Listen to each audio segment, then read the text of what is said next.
It's time for your random Buffalo fact of the day. And this one is a little bit more of a story. It's going to be a little bit longer of a video, just to let you know. Erie County helped spark a religious explosion. The region was part of the Burned Over District, where an intense 19th century revivals led to new religious movements, experimental communities, and math gatherings. The Burned Over District was a nickname for a large part of Western New York and Central New York, especially in Erie County, Rochester, and the Finger Lakes during the early to mid 1800s. So, what was the Burned Over District? The name comes from the idea that the revivals had swept the region so intensely that there was no fuel or unconverted people left to burn. It's a little crass, but that's where the name came from. So it wasn't random, though, because it had the perfect conditions in Western New York. We had rapid growth and migration from the Erie Canal being built, the boom from it. We had few established institutions. People were still open to new ideas, unlike today, where it really takes a lot to get a movement going. And there was social instability. People didn't have like 9-to-5 jobs. People weren't coming and going like they are today. People were searching for meaning. And the crossroads of Buffalo and Erie County had a lot of people pushed together in unusual situations because of boom in industry, grain elevators, the canal.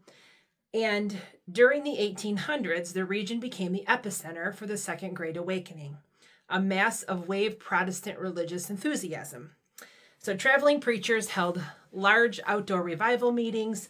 People experienced emotional conversion, sometimes in large groups, and religion became more personal, emotional to people. One of the most influential people in this movement was Charles Grandison Finney, who, if you don't know, he has a very interesting story. He actually preached nearby in Rochester and helped turn it into one of the most revived cities in America. However, the Burned Over District didn't just amplify religion. It spawned entirely new movements and ideas, many of which still exist today. Major religious movements, including the Church of Jesus Christ of Latter-day Saints, the Mormons, which was created by Joseph Smith on the hill Cumorah in Palmyra, New York, which is about an hour and 15 minutes from Buffalo. The Seventh-day Adventist Church had roots in this movement, in this region, and modern spiritualism took hold at Lilydale, New York, which is about 45 minutes from Buffalo. But it also took the form of social reform movements. So the first Women's Rights Convention in Seneca Falls in 1848, which is in central New York, which is about an hour and a half-ish from Buffalo. Strong abolitionist and anti-slavery movement. Obviously, Buffalo was part of the Underground Railroad due to our proximity to Canada.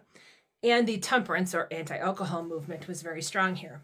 There was also many experimental communities, like the Oneida community practicing communal living and radical social ideas. There were other smaller and short-lived communities that popped up across the region as well. But why is this considered weird? The area produced an unusual concentration of radical ideas in a short time. New people came, and new religions were formed within miles of each other.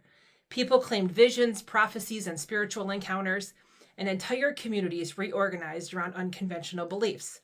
Historians still debate why it was so intense here compared to the rest of the country, but hotspots like Rochester and the Finger Lakes were central, but Erie County, including Buffalo, played a major supporting role.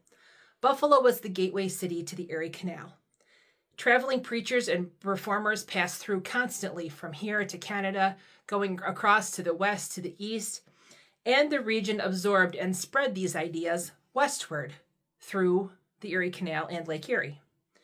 So Western New York in the 1800s was kind of like a social laboratory where religion, reform, and radical ideas spread faster than anywhere else in the U.S. And now you know.